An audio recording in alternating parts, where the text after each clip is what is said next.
matchups. But thank you, anyone who has been tuning into all these tournaments so far. It's been a fun time to put on these events and have loved all the support that everyone has been showing up. It's starting. Come on. Fingers crossed. Is it going to work this time? Come on. Okay. Come on. It's loading. Oh, Will it break? Will we get in? Yes, we do. First match on Aimi's app. That's how you know it's working. Let's cut over to there. And hopefully our microphones are still working too. Make sure I got the right overlay set up for this one. And that I do almost have set up. There we go. We got the team names Redline and Hampter for these two teams. Slof, Nikurasu, and Lylaeth on the one side. And then who do we got on the other side this time? Let me look into this. I believe Hampter is the team that is in blue, so I do need to switch that around real quick. And the bans did come out. They got rid of Zentaro on that one. Susie, Decrare, and B-Dub, Zumi, maybe Lucas. There's 4 players in the roster for Redline, so gotcha. Not quite We'll see who's sure. on the team. Yeah, we'll see. There But we a go. Juliet pick right off the bat. I mean, Aimi's app must have been Erasmus ban because I'm surprised I'm not seeing Erasmus right now. Yeah, but Rasmus, I feel like, has kind of gone out of style. They've nerfed him a little bit. There's been some nerfs to their pendulum swing and some of the cooldowns that have been going on with that, too, just because of how prominent they were more recently in a pro play. So now being on Aimi's app, I mean, you see an X coming out, Decrare, even with some of the nerfs, or the one nerf that happened to their Molten Bolt, really didn't matter too much because that's not really a big nerf to Decrare. Molten Bolt, I feel like, is not as effective as the Xenocloak and the Lock and Load that you see from them. And speaking of the Xenocloak, we see that from Decrare as they were trying to see if they could maybe catch Nikurasu off guard. And the first KO already going by the wayside. And on stream again for the first time here in Twindrive is Umizumi over on Redline. So playing on that Juliet for this Redline team. We get the Jakar with them alongside at Kai and goalie. The X putting on some pressure alongside that Firewall Sentry. There's some good defense coming out from Redline, even losing out on their goal barrier. Not able to really put pressure the other way just yet. And look at the stagger down onto the Kai. You have to be careful now that the X can possibly knock him off. Ooh, and speaking of that, Kai completely staggered, have to worry a little bit, but Lylaeth not really doing anything to pressure them. A great strike from Umizumi to get that goal barrier down. Just needs to follow up with the dash, and there we go. First goal on the board for the side of Redline. You have to imagine, though, for the opposite side over on Hampter. I was going to call him Hotline. Redline and Hotline. Oh, man. You have to imagine, though, how much potential this, this striker lineup has. The Estelle and the Aimi are only going to get better as this series goes on. So I imagine they might struggle a little bit off the bat with this Juliet, but things should be able to turn around for the team as Umizumi pommels that net. Wow.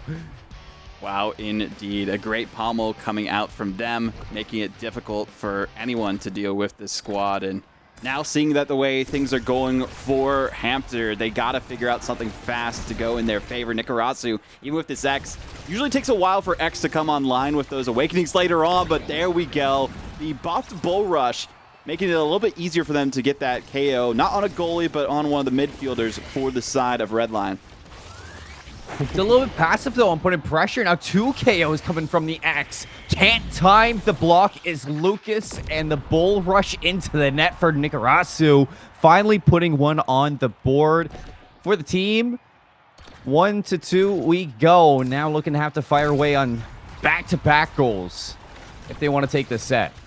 I think they could do that, especially with the way things are going. I mean, they have their specials. They're getting more stagger and more power with that level up that they've gotten. And playing field's pretty much even, except from Lucas on the defensive end, getting stunned there. You do see Nikurasu getting targeted by Umizumi, but we do have the piercing shot from Lylaeth, perfectly timed for them to get that KO. Now just waiting for the turret to maybe set things up with that momentum, and Nikurasu with the goal, tying things up. This is going to be a great series. I mean, stagger an X as much as you want, Vodible, but the fact that he commands the middle of that field so well, it's hard to knock him off. I mean, it takes a lot to take an X off of this board, even when that stagger is low. So there we see Nikurasu doing a great job of just positioning himself to be a nuisance in front of that net. The early Molten Bolt, though, to get that knockoff for the X. Going to give a little bit over towards Redline now to see if they can get this goal barrier open. Ooh. The elusive from Slof is able to stay away from the edge for long, keep their stagger.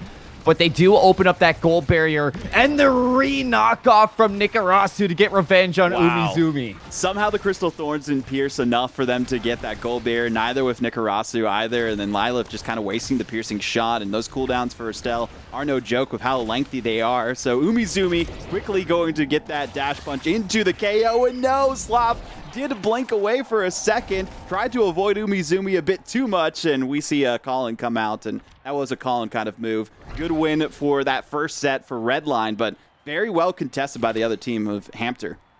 What a crazy way to block off the Aimi, too. I mean, pulling off the special from the Juliet right in front of where you expect the blink to go, force them away, and that, you know, core flip from the Decrare just able to reach the back of the net. So simple off that nice teamwork there, Redline. I mean, they get pushed all the way to a 5th volley, but they still walk away with the first game. And now we take a look at our first carousel.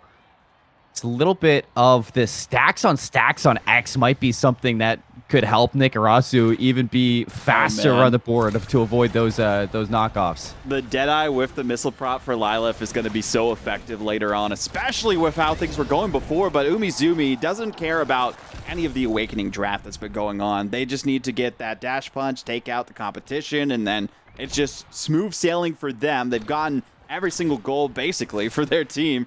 Now we are seeing just some dominance from Redline yet again. Both these teams evenly seeded 8 and 9, respectively. So this is just going to show that just a 1 seed difference matters a lot, especially based on the way that they're playing so far. Oh, the X goes for the knockoff, but Umizoomi, nice fancy footwork to stay away. And in fact, reverse the roles there, and now on the aggression, the passing play, 1, 2, 3, starting with Lucas. Umizoomi has been undeniable in front of the net. The Aimi has been struggling against the Juliet. Oof. Struggle it has been, and they're gonna have to struggle again. And from the break, almost gave up that goal barrier quickly. Slof basically had Decrare almost able to just take advantage of that mistake in the positioning, and there we go. They got it down. There goes a KO off the side for Nikurasu, and helps out well enough for them to pass it back and forth, almost timed perfectly, but the goal gate was still up, and they could not secure the goal. Well, goal barriers are open for both sides, but the striker advantage for the moment was 2 for the side of Hampter. Redline back in is going to be Umizoomi, but the stun on from the Aimi. Umizoomi not able to help defend. And the full bull rush from Nikurasu with Lylaeth's Crystal Thorns. They find their first goal of the game.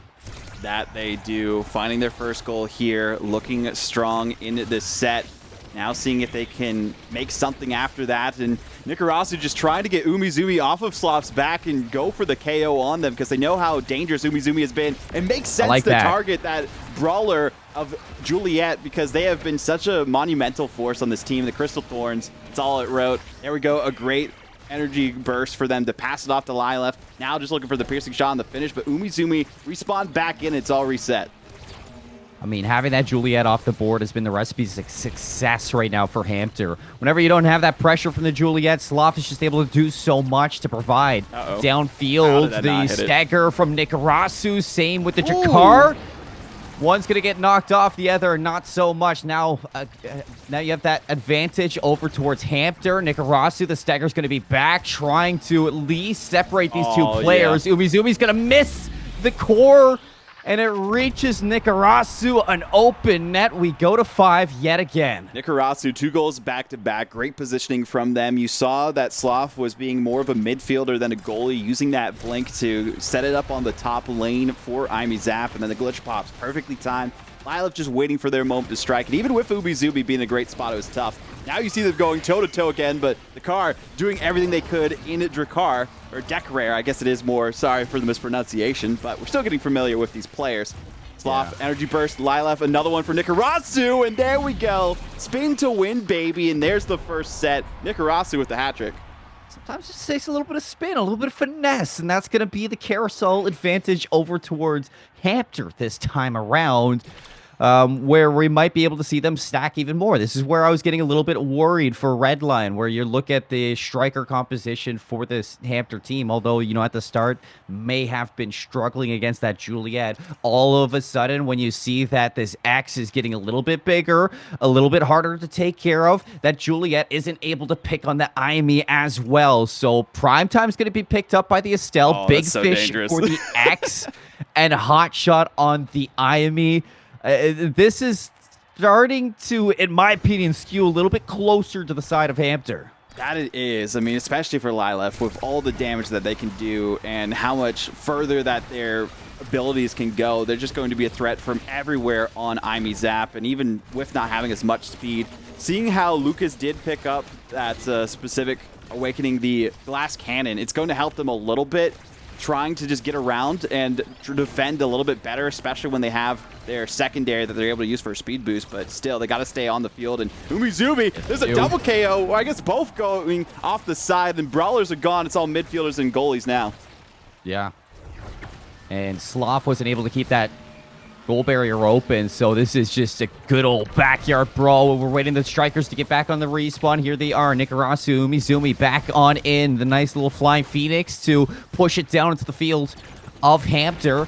REDLINE, though, on the defense. A little bit of a pressured out Lucas. He does have the energy burst if he needs to use it on this defense, but will he get that chance? Umizoomi starting to suffocate a little bit down there. Overtime's going to be popped. Nikurasu now in front of the net.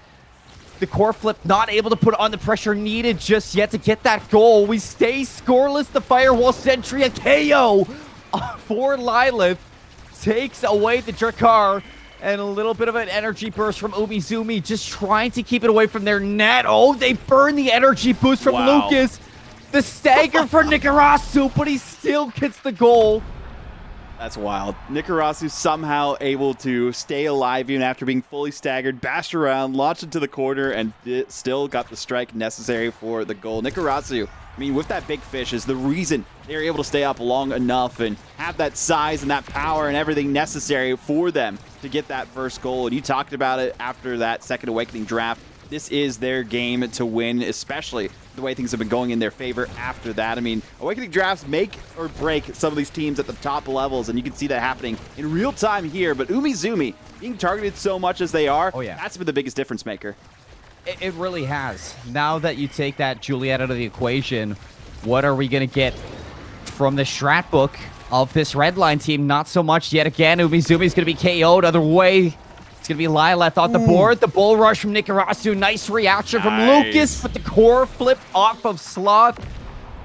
A little bit of a tip out from Nikurasu. It looked like 2 goals to start off this set for the side of Hampter, which is a difference from what we've seen in the past, where it's mostly been them fighting from the back foot since the beginning. This has always been a lead for REDLINE this entire time up into the set, but now a double KO we have for Slof, just waiting for Umizoomi to maybe be knocked off the side, trying to be a best Juliet goalie that there can be, and that's really hard to do, especially without much room to work with. Lylaeth just had to wait for an opening, and there it goes. 3-0, the most oppressive set we have seen from either side so far. Flawless set from Hampter.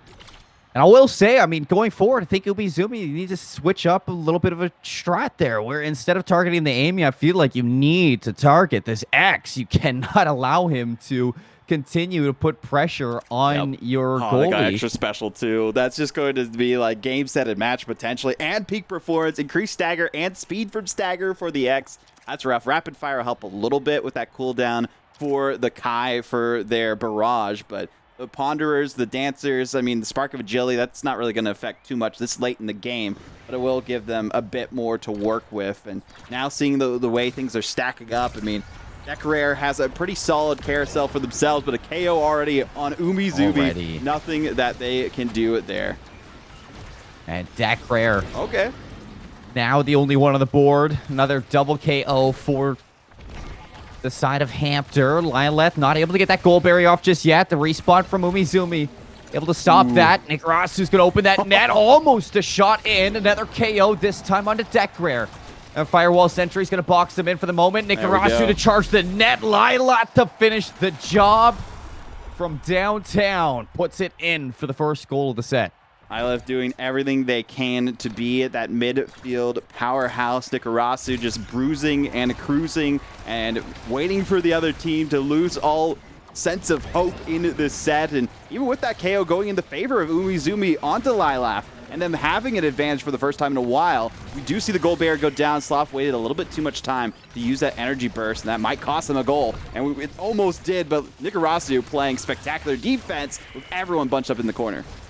Really just pinning that Juliet into a spot where you have to take those shots. Finally, Umizumi's going to take off Nikurasu. This is a great chance to start to put on the pressure. Nice shot from Decrare. Slides it into the corner. It looked like Slof expected it to touch off of the post, but instead, it just slots itself into the back of the net. Finally, Decrare is going to put one on the board for this REDLINE team after one full set. Oof. That was 7 uninterrupted goals for the side of Hampter, and now they are looking to be pushed back even more so. Decrare trying to step up to the plate and see what they can do to deal with Nikurasu, because that is the character you need to deal with the most. With that X, they are so oppressive. Not much you can really do against them, and you can see that they're keeping their space from Nikurasu for a reason. The glitch pop from downtown doing some good work, but nobody getting KO'd just yet.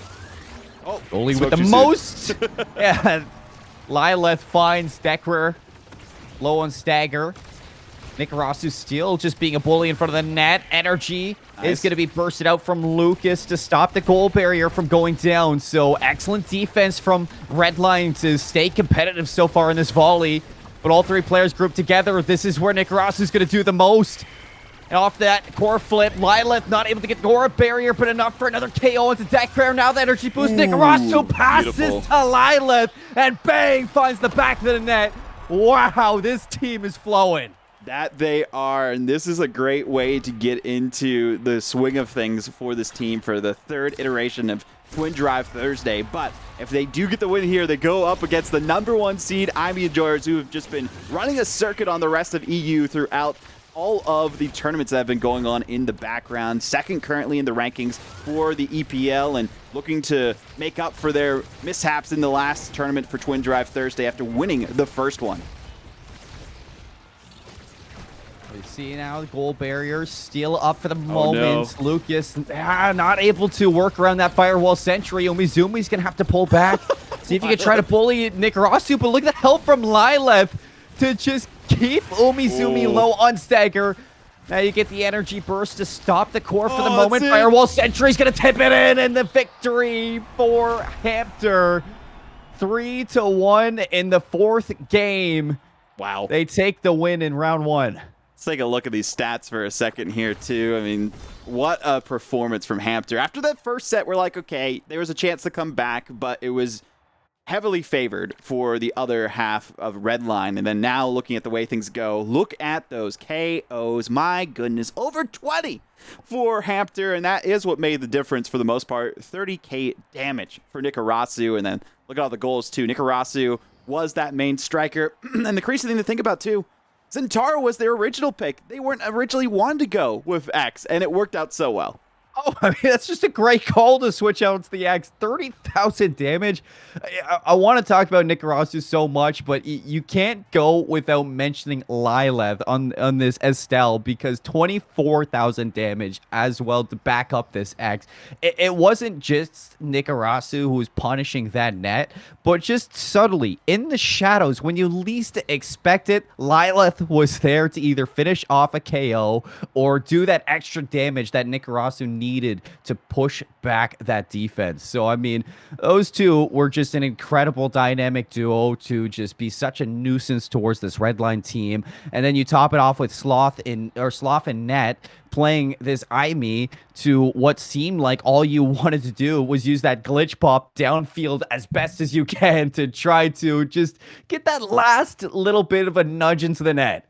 It was wild. A great series between both of these teams, and you saw as soon as the X came online, that is when things changed, and that's just what happens with X. And I like Connex in the chat said would rather play X than Zen. Yeah, we've seen so much Zen recently in the top levels of competition, so it's nice for people to change it up, especially since X did get like nerfed a bunch of times, and then a lot of people found out good ways to counter them too. But the Awakening draft is really what won it for this team after they were able to get that second set. And confidently move on from there. But we will see how things go in this next matchup. TSL, XDD, our 4th and 5th seeds, I believe, facing off against each other next on the stream. We're going to be taking a quick break. Then after that, we'll be back with round 2, the winners quarterfinal. And you don't want to miss it, so don't go anywhere. We'll be back in just a sec.